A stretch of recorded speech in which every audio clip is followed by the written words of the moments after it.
Hello, this is Rich Kale here on YouTube, Rich Gen X elsewhere, and it is time to return to Sherlock Holmes' Crimes and Punishments. We are on the final case, a half-moon walk.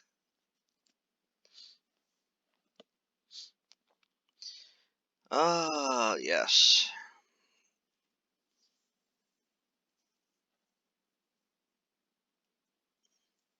Now, Wiggin's brother has been accused of murder. Shapes of the nose. Oh, shapes of the nose, interesting. Alright, but that's not the important thing right now. First off, we're going to check the evidence, which is right here. So this is the gun that Leighton was holding when he was caught by the police. It is a Webley revolver, a reliable weapon. It seems as though the shells were not removed from the cylinder. Interesting.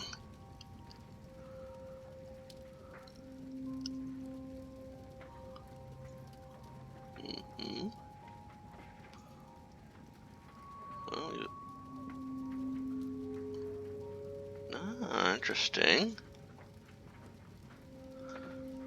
Am I missing some? Hello?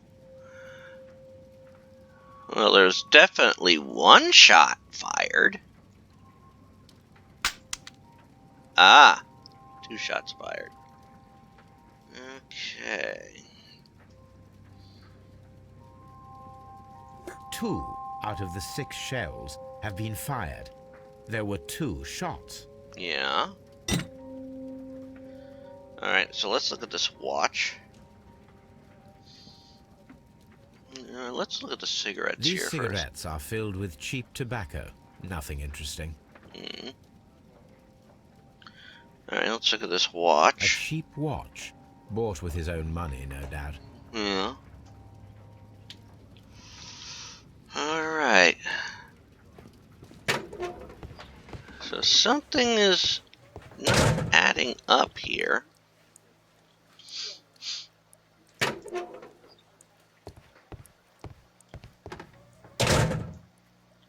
Please escort this suspect for interrogation. Good evening, Mr. Chapman. Who are you? I've got nothing to say. It's all a mistake. Calm down, Leighton. I have come here to help you. To find out if you truly are innocent, as your younger brother Wiggins has told me. My brother? You know him? Then that means you're... Sherlock Holmes. Oh, blimey. All right, Mr. Holmes. I'll tell you everything. Okay. So let's ask his story. Good. Tell me your account of what happened. I left my work, and I hurried up to see the fireworks in Whitechapel. Oh. I was late, so I decided to cut through Half Moon Street. I saw the first fireworks light up in the sky. I bumped into a constable on a corner before entering Half Moon. Then suddenly, what with all the firework flare, I saw 2 men. They were both lying flat in the middle of the street. I stopped where I was. I thought about turning back to the police, but as I was thinking of that, I saw a third person. He was leaning over the body that was furthest from me. The second I saw him, he raised his head, and he stared at me. In a flash, I saw his gun, but he made a dash for it instead, and he escaped through Whitechapel Street. Oh. So you might still have had time to return to the constable. I panicked. I didn't know what to do.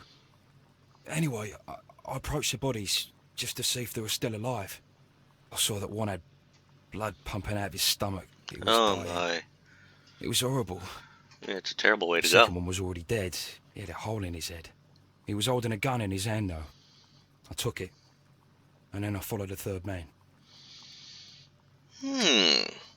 So the gun isn't his. Interesting. Pray, continue. I turned a corner, and I saw the man standing in the middle of the street. He seemed to be in some sort of panic. And then, Mr. Holmes, something strange happened. I told the police and they laughed at what I said, but I swear to you, my words are true. I started running towards him.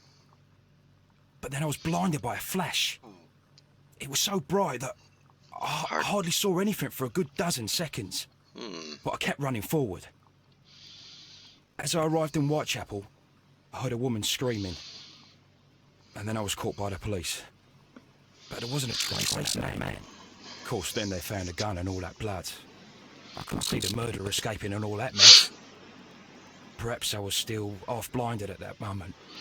A thrilling outcome, young man. Leighton, are you able to describe the person whom you saw standing in Half Moon Street? Well, I wasn't able to see his face at all. It was too dark, and he was too far away.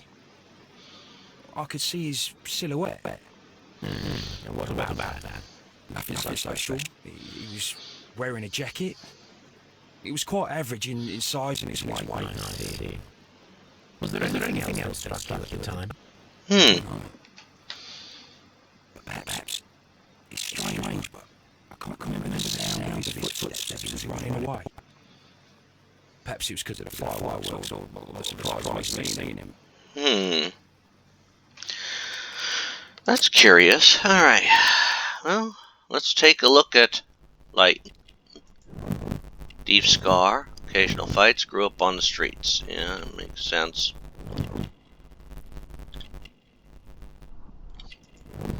Recent beating, resisted arrest, hot-headed.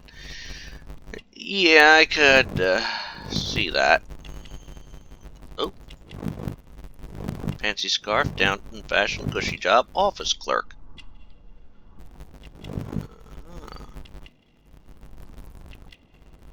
Ah! Westgate prison tattoo.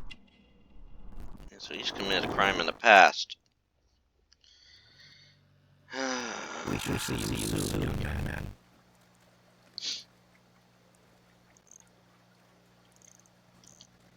Alright.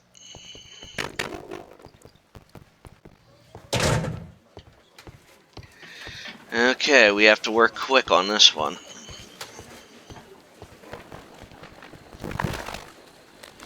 So let's head to Half Moon Street.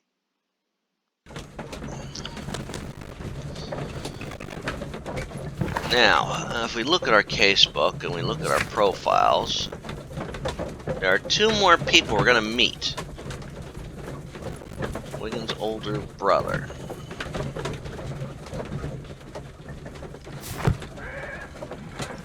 Alright. Alrighty.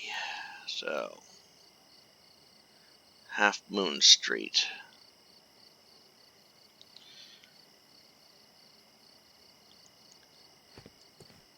So it's through this way.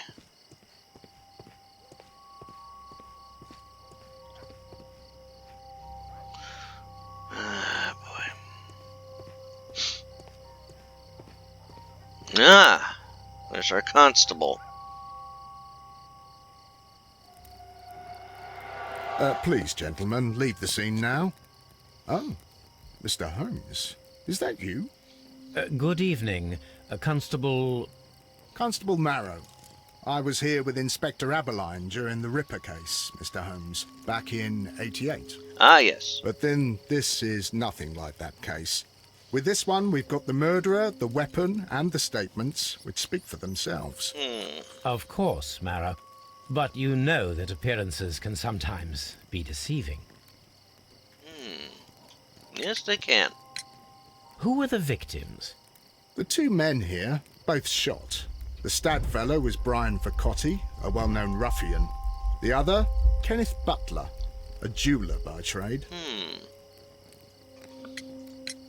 You spoke of statements. You have witnesses? Well, I was there, so I gave my own statement. And then there were two other witnesses who said they saw the killer Chapman. Mr. Turner, a gentleman who lives in that flat over there. And Polly Powell, a flower seller, who was over at the far side of the street. Curious. So, Constable Marrow, I should be delighted to hear your testimony. I Yes, was let's standing hear it. at the north side of Half Moon Street. That was the side that you came from. But you would have been unable to observe this part of the street, where we are standing now. That is correct. But I saw the two victims slowly enter Half Moon Street, and then shortly after, the fireworks started. A few minutes after that, the fellow Chapman rushed towards me and ran into Half Moon Street. Please continue. Yes. I didn't pay attention, but suddenly I heard a woman's cries and police whistles on the other side of Half Moon Street. I rushed over there and I saw the two dead bodies on the ground. When I reached Whitechapel Street, I saw Leighton Chapman. He'd been caught by two police constables.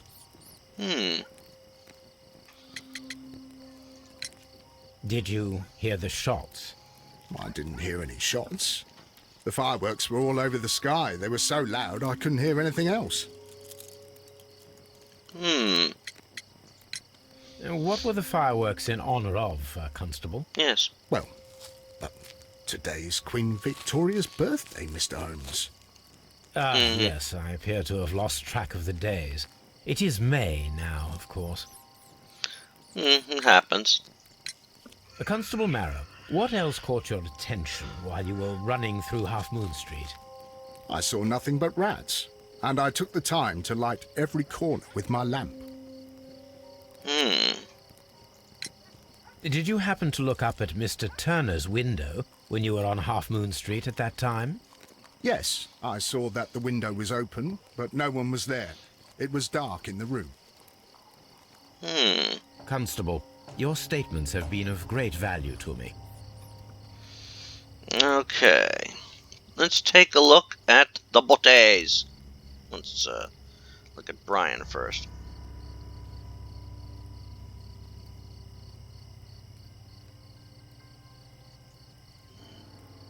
He tried to stop the bleeding with his hand. Death was not instant. The bullet penetrated his stomach, a dreadful wound. Yeah. Hello. A tattoo from Westgate Prison. Vercotti must have done some time there. Yeah. Brian Vercotti and Leighton Chapman both have identical Westgate Prison tattoos. They were most likely acquainted. Let's take a look at the head here. Brian Vercotti suffered greatly. Yes. What a terrible way to die. Yes. Alright. Alright, let's look at the other victim, Kenneth Butler.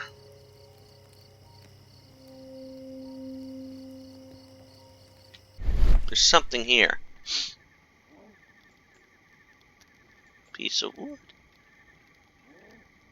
A piece of wood that has stuck between the cobblestones. Let us take a closer look. Interesting, but what is this?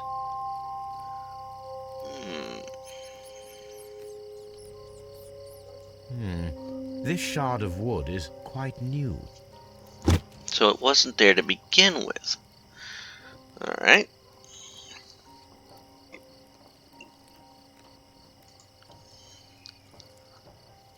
The bullet struck his head. This man didn't stand a chance. Yeah, obviously. What's this? Left pocket. This is an ordinary key. I wonder what kind of door it opens.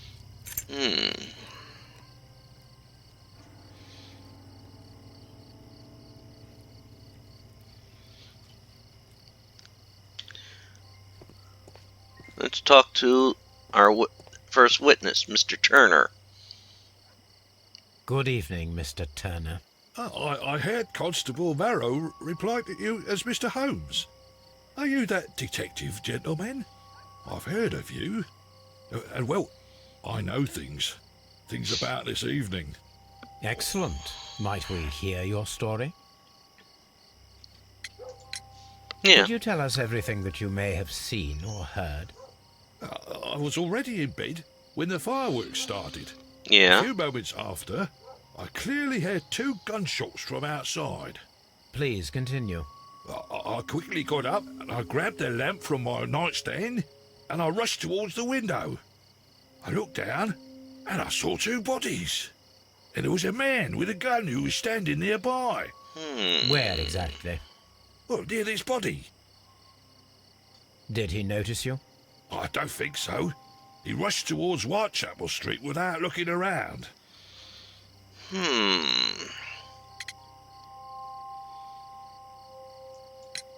Mr. Turner, did you see anyone else in the street?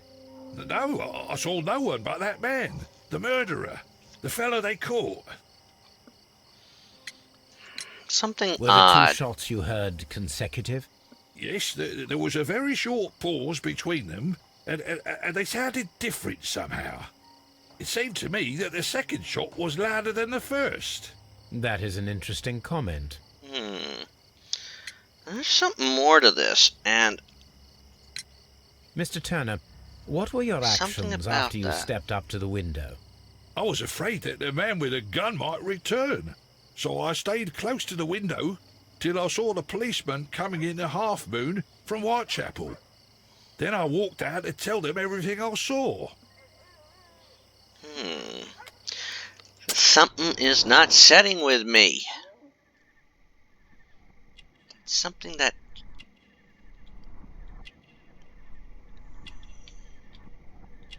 Nothing here. Oh. Middle class. Crimean War. He's a war veteran. Interesting.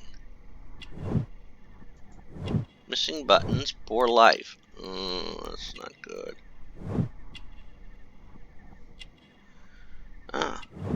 Requires support. Weak leg. Limping. You have helped us a great deal, Mr. Turner.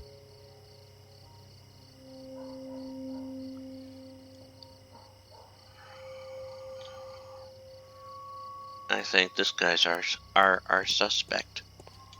There's Wiggins! We'll talk to him in a few moments. Wiggins. Mr. Holmes, did you see my brother at Scotland Yard? Is he all right? Yeah, we're working on it, Wiggins. We're working on it. See, there's something more. And I think I know what it is. I know who our culprit is. Mrs. Powell? What do you want? My name is Sherlock Holmes. I'm assisting the police with their investigation of the crime that took place this evening. Yes. Well, I've already gave my testimony, but very well. Yes, let's hear your testimony. Could you tell us everything that you may have seen or heard? Yes. I was selling my flowers as usual, and then the fireworks began, in honour of Queen Victoria. I enjoyed those. But then, all of a sudden, a young lad ran out of Half Moon Street and stopped just by me. He had a gun in his hand. He was like a ghost, and all covered in blood. It was dark, but I could see him, because of the flashes from the fireworks. Yes, could be very And damning. then? I screamed as loud as I could. I knew that a policeman should be on duty in the vicinity. He had no time to escape. 2 constables got him. Then another constable came out from the very same street, and I heard him talking of a horrible murder. Mrs. Powell, did you hear the gunshots? I'm not sure. You know, what with the fireworks? Interesting. Did you see anyone else leaving Half Moon Street prior to or at the time of the crime? No, sir, I did not. Even with all the fireworks, I was very attentive, as I'm always on the lookout for customers. My thanks to you, Mrs. Powell. Alright. You know, I'm getting information here.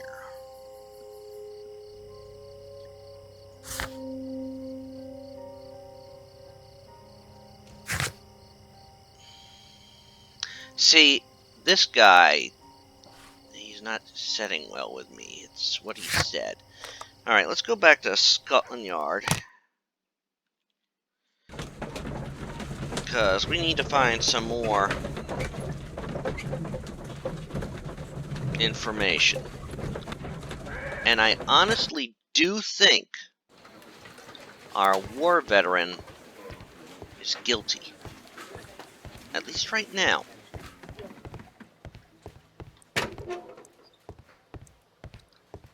So let's Please escort this suspect for interrogation.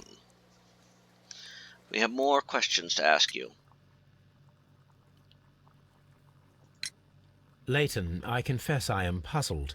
Why should a young lad like you take a gun from the hands of a dead man and set off in pursuit of a probable killer? I know.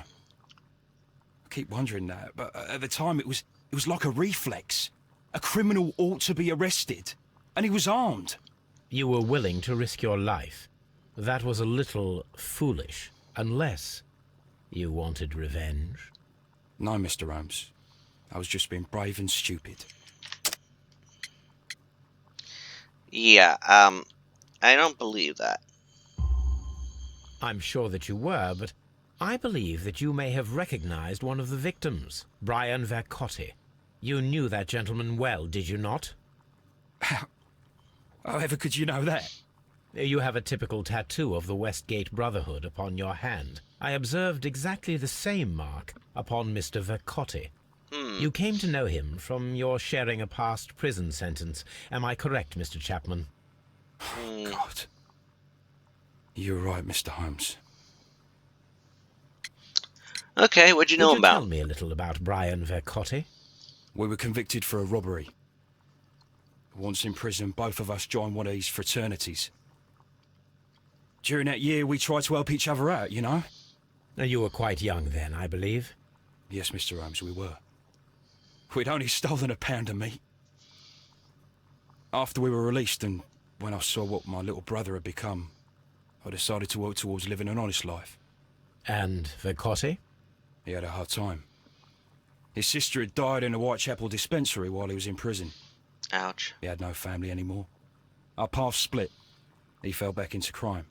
So you lost him? Yes. And for around 2 years, I heard no news of him at all. We shall see you soon, young man. Alright, let's make some deductions right now, but I think that there's something more. So first off, we're getting information on different shots and the revolver, which could lead to simultaneous shots.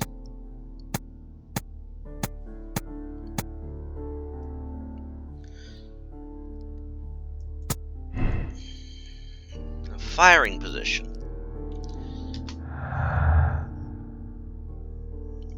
Two victims in the revolver would suggest it's a double murder. Lootless and old acquaintance.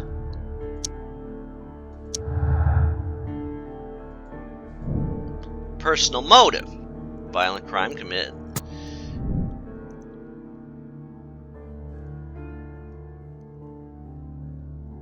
And now, the common statement and hit lightened imaginary man.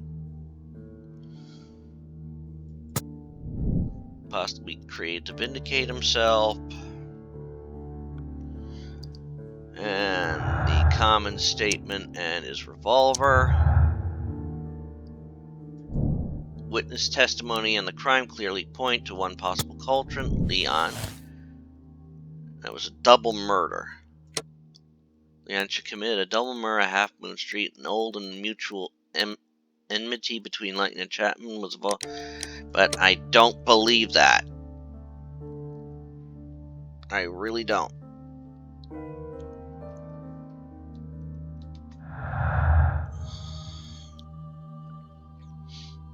Dark window and Turner view. That is a problem for me. It means there's conflicting statements.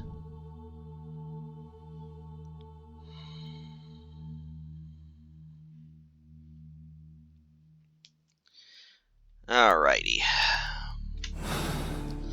So it's time to head back and verify this statement, if it's possible.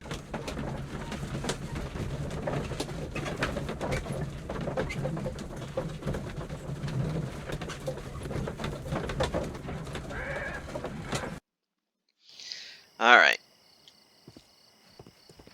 Let's go running in. Where angels fear to tread. Oh. What do we do here? Do we run too fast? What's up with you, lad? What are you waiting for? It's Wiggins I'm again. waiting for my brother to be released. Your brother? The one that you caught, beat up and imprisoned. Ah, the murderer. He ain't killed no one, copper. Watch your mouth, lad, else you'll be joining that worthless brother of yours.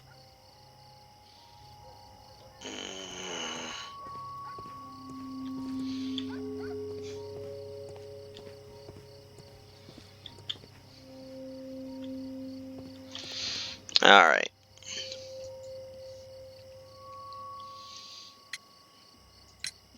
Mr. Turner, you have stated that you remained close by your window after the crime. Is that correct? Oh, yes, Mr. Holmes. I stayed at my window until the policeman arrived to examine the dead bodies. Okay. That is very interesting, Mr. Turner. Constable Marrow stated that he did not see anyone at the window when he was running through Half Moon Street. Well, I think Constable Marrow and me, we might have been distracted by the whistles and shouts coming from Whitechapel. We could have missed each other somehow. You understand what I mean? It was a bit of a stressful moment, to tell you the truth, sir.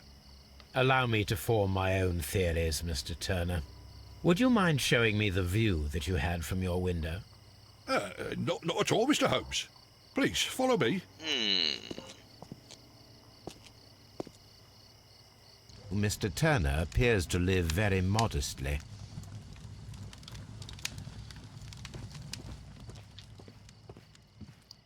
So this is the window. Interesting. So, that's the view Mr. Turner had when he opened the window. The dead body of Kenneth Butler. Brian Vercotti's contorted corpse.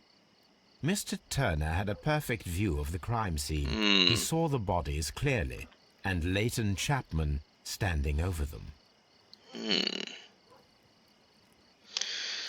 Okay.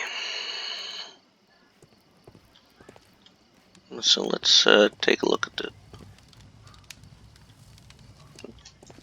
kitchen table.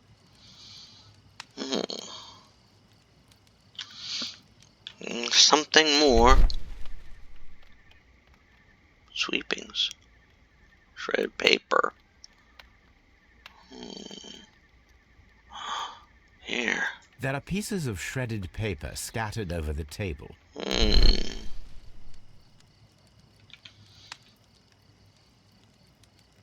Interesting. This kitchen knife is quite sharp. This kitchen knife was used to cut the paper. But why paper?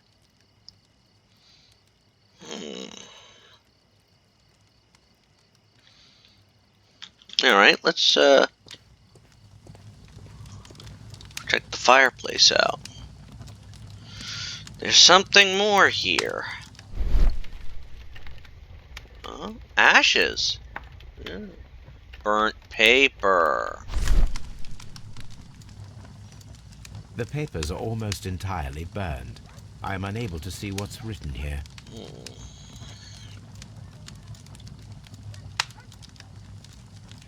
These words are illegible.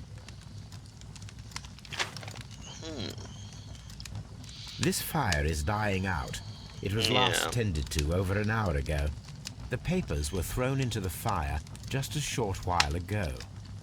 Interesting. That is interesting. Bookshelf and the walking stick. The books on this shelf are in a mess. It looks as though Mr. Turner was trying to find something in a hurry here a short while ago. Look at... Hello?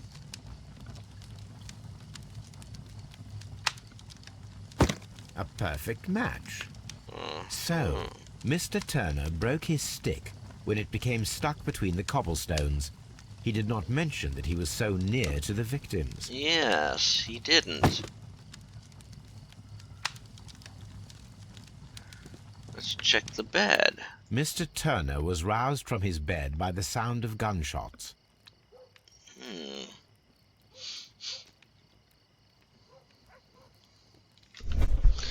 Alright. We have a series of events. Placed the broken stick. Threw something in the fire. Got up from bed silhouette.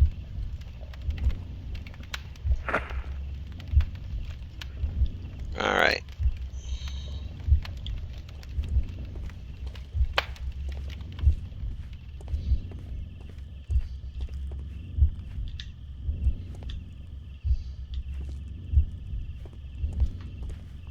Click the...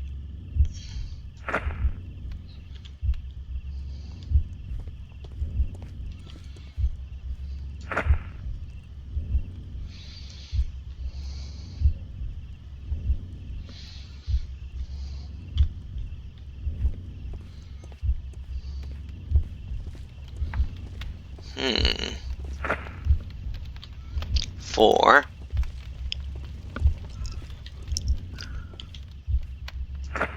Five.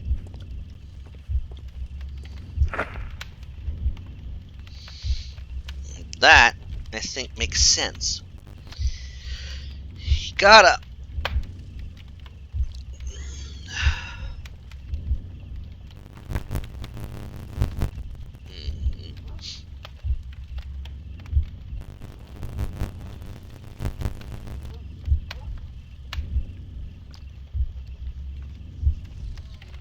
He looks out the window.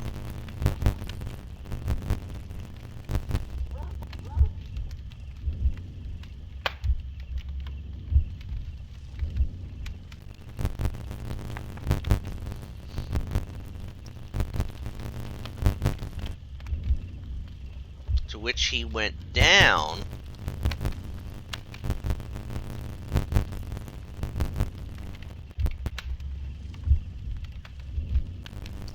This makes sense, and it adds to the story.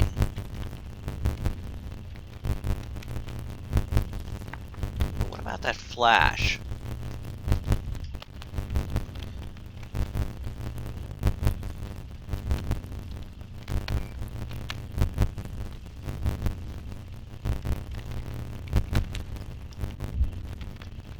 He heard someone lay... Yes.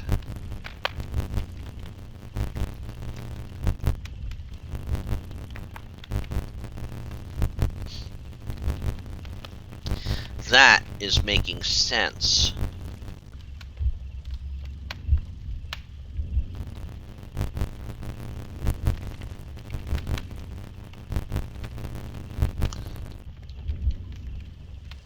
He then walks over here.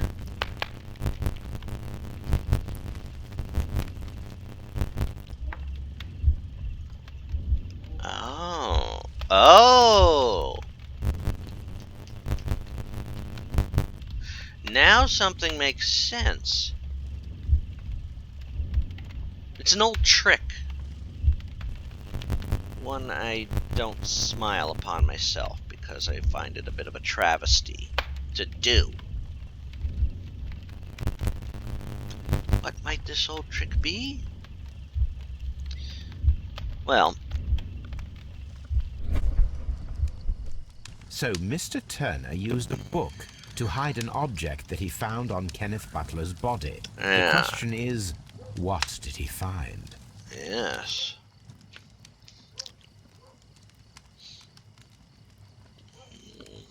Let's see. Fat print. Ah. I can see prints from greasy fingers upon the cover of this book. Let us take a closer look. Moby Dick by Herman Melville. That's good. Well now, What a find!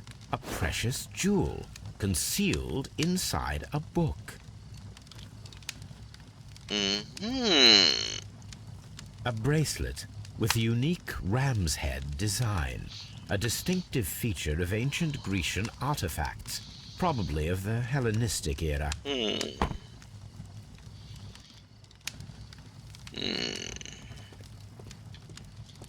Something bothers me now. And I think once we get finished here, we're going to call it an episode. Let's talk to the man again. Mr. Turner, how would it be possible for a man of advanced years, such as yourself, to rush from his bed to the window in a matter of seconds, as you have stated? Well, I'm able to move very quickly, despite my age. And when the situation requires it, Mr. Holmes. Yeah, no. I highly doubt that, Mr. Turner. I observe that you suffer a severe limp due to your injured right leg. It would have taken at least 10 seconds for you to approach the window. That means you could have easily missed something or someone in Half Moon Street during that time. Yes. You're right, Mr. Holmes. I could have missed something. But it did seem to me that everything happened so quickly. Time can pull tricks on you. And what of everything else that you told us? Mr. Turner, it is vital that we have your complete and true statement. Mr. Holmes, I do assure you that the other things I said were most sincere. I don't trust that. Mr. Turner, you were not sincere with me. Not then, and not now. But Mr. Holmes... This, Mr. Turner, does not look like anything that a poor man might possess. It is worth more than the home that you live in. I can explain. No, merely correct me if I am wrong. You saw Leighton Chapman through the window, but you also noticed a glittering object on the ground, this precious jewel.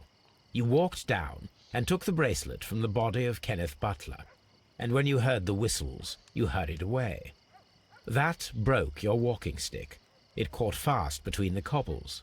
Constable Marrow was unable to see you in the window as you were climbing up the stairs on your way back to your flat. Upon returning home, you hid the precious jewel inside a book. Mr. Holmes, please don't send me to prison. I didn't do anything bad. I'm just a poor man. When I chanced upon the bracelet, I saw it as an opportunity to make a little money. I was desperate. I only took the bracelet, that's all, I swear. You made a mistake by lying to me. But you are not a criminal. I believe that. Although I must return this bracelet to its rightful owner. All right. Well, now,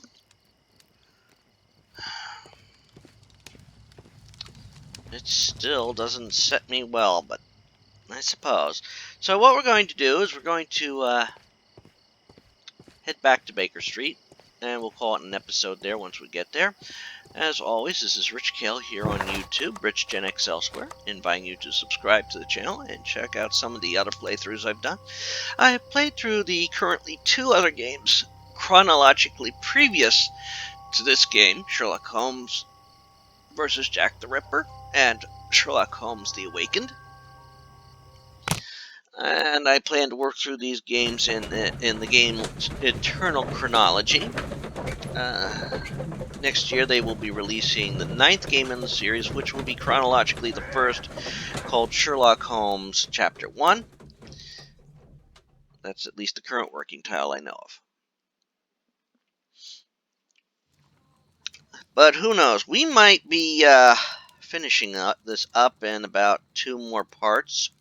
Hard to say. Maybe 1 more part. Again, it's hard to say. I am also working my way through Alien Isolation, and that is really getting tense. I am also working my way through